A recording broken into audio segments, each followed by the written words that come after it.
Сәлеметсіздер ме менің оқырмандарым? Бүгін біз өте ерекше тағам пісіреміз. Оны көру үшін видеоны соңына шейін қараңыздар. Ол үшін бізге 4 ірі үлкен картоп керек болады.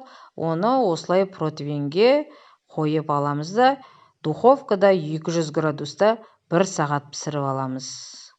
Картопымыз піскенше біз тауықтың құс етін алып, осылай ұзын-ұзын кесіп, оны кішкентай қылып төртбұрыштап кесеміз, тураймыз. Барлық құс етімізді турап аламыз.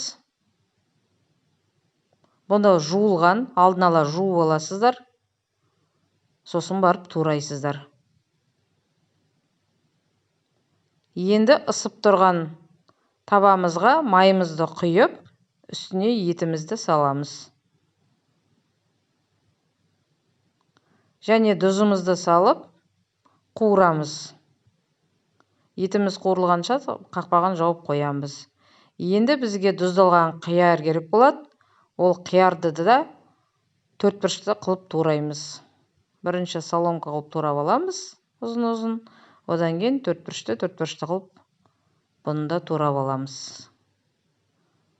Енді турап алған қиярымызды кесеге салып қоямыз, дайындап.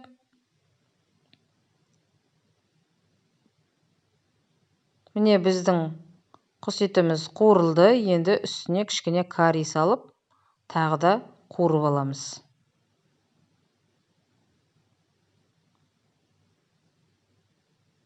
Енді бізге сыр керек болады. Сырымызды үкіштен ұзынынан өткізіп аламыз.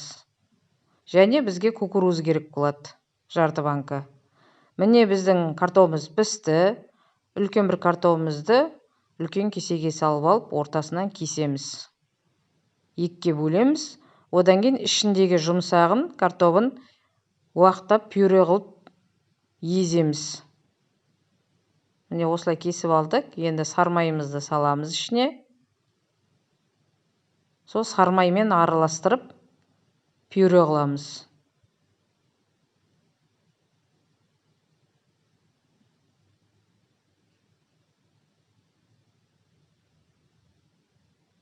Одан сыр салып, сырды да араластырып, бәрін бірге езіңіздер.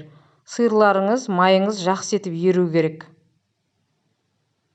Жаңа картопты қасықпен қырып аласыз. Енді езгеннен кейін үстіне тұздалған қиярымызды, кукурузымызды, жаңа қуырылған құс етімізді саламыз. Бұл жерде мен ұмытып кетіппін салуға. Сіздер ұмытпай салыңыздар. Енді үстіне сыр саламыз және майонезімізді әдемілеп осылай жасаймыз, және кетчубымызды жасаймыз. Және духовкада 1-2 минутта сырымыз езілгенше салып аламыз. Осымен біздің тамағымыз дайын.